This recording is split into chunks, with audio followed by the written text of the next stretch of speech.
नागपुर जिले में आदिवासी परिवार की जमीन पर अवैध कब्जे और भूमाफियाओं की दबंगई का मामला सामने आया है। पीड़ित परिवार का आरोप है कि मौजा बोरगांव स्थित उनकी पुश्तैनी आदिवासी जमीन पर भूमाफिया दिलीप ग्वालवंशी और प्रेम यादव ने अवैध लेआउट निर्माण कर कब्जा कर लिया है। परिवार का कहना है कि उन्होंने जमीन कभी बेची नहीं, फिर भी उन्हें बेदखल किया गया। जमीन पर जाने पर जान से मारने की धमकी और जाति सूचक गालियां देने का भी आरोप लगाया गया है। वहीं चंद्रशेखर दुबे ने भी जमीन हड़पने और फर्जी दस्तावेज के जरिए नामांतरण करने का आरोप लगाया है। दोनों परिवार अब पुलिस प्रशासन, अन्याय निवारण समिति और आदिवासी मंत्री से न्याय की मांग कर रहे हैं।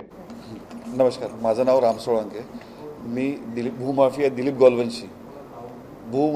ग्वालवंशी याच्याबद्दल याच्या आधी सुद्धा खुलासे केलेले आहे की तो कशा लोकांच्या जमिनी हडपतो। तर याच्यातलेच आज पीडित दोन आलेले आहेत, एक चंद्रशेखर दुबे आणि दुसरे आलेले वाडवे कुटुंबीय। हे वाडवे कुटुंबीय जे आहे आदिवासी आहेत आणि दिलीप ग्वालवंशींनी पहिले तर दुबेची जी स्टोरी आहे 93 मध्ये यांच्या वडिलांनी जमीन खरेदी केली, 99ला ते एक्सपायर्ड झाले, बट काही दिवसानंतर कालांतराने यांनी जमिनीवरती जाणं येणं सोडून दिलं। तर ग्वालवंशी यांनी जे जुने मालक होते त्यांच्या वारसांची नावं त्याच्यामध्ये चढवले व ती जमीन फुकटामध्ये स्वतःच्या नावाने ट्रान्सफर केली 2008ला। आणि आता हे जेव्हा त्यांच्या जमिनीवरती जात आहेत तर ग्वालवंशी जो आहे यांना मारून पळवून देतोय।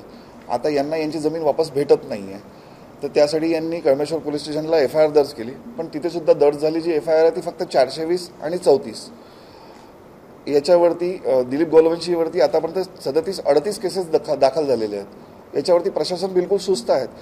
याला आतमध्ये का बरं नाही टाकत प्रशासन? आणि दुसरी गोष्ट म्हणजे ग्वालवंशीच्या एरियामध्ये राहणारे वाडवे कुटुंबीय यांचं वय आहे 85 वर्ष। यांनी ती जमीन जी आहे मौजा बोरगाव चौकातली आहे, तर यांच्या प्राईम जमिनीवरती त्यांनी पोझिशन टाकलं आता नोव्हेंबर-डिसेंबर महिन्यामध्ये। त्याला कुठल्याही गोष्टीची भीती वाटत नाही, त्याला कुठल्याच गोष्टीचं हे होत नाही। म्हणजे त्याच्या नावाने आज सकाळपासून यांच्याकडे ग्वालवंशी काल रात्रीपासून गेलेला आहे, यांना धमकवत आहे की तुम्ही जी टाकलेली केस आहे ती वापस घ्या, अन्यथा तुम्हाला जीवे मारू। यांना जातीवाचक शिव्या देतो आहे। हे आदिवासी असल्यामुळे, हे गोंड असल्यामुळे त्यांना एकदम खालच्या स्तराची तो वागणूक देतो आहे।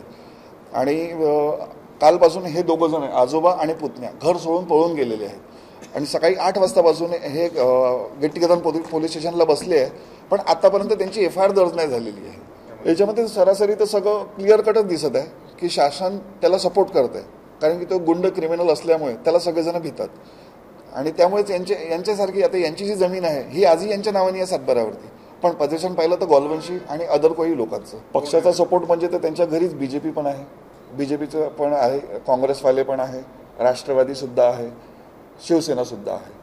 तर याच लोकांच्या याच्यानी सहायताने त्याच्यावरती ना पोलीस कंप्लेंट होत ना काही होत। आणि पोलीस कंप्लेंट जरी झाली तर ती एक नॉमिनल होते, ज्याच्यामध्ये 420 कलम लागते। आणि 420 कलमसाठी आजकाल तर शासनाने 7 वर्षाच्या खालची जी कलम आहे त्याच्यामध्ये तर हे आरोपींना अटकसुद्धा नाही करत। तर आता याच्यामध्ये असं आहे की शासनाने याच्यावरती मकोका लावण्यात यावा, याला मकोका लावून याच्यावरती एवढे चार्जशीट आहेत, सगळ्या FIR आहेत, सगळं प्रूफ दिलेलं आहे, तर याला अजून लोकांच्या जमिनी बळकावण्यासाठी बाहेर ठेवत आहे का शासन?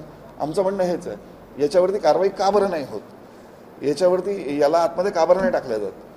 तर याची आता आम्हाला जे दखल घेत होतो आम्ही, तर आता आम्ही पत्रकारांच्या माध्यमातूनच आम्हाला शासनाला किंवा जनतेला विचारायचं आहे की अजून जर किती पीडित असतील तर याच्या नावाने जर असेल काही झालेलं तर तुम्ही या, समोर या।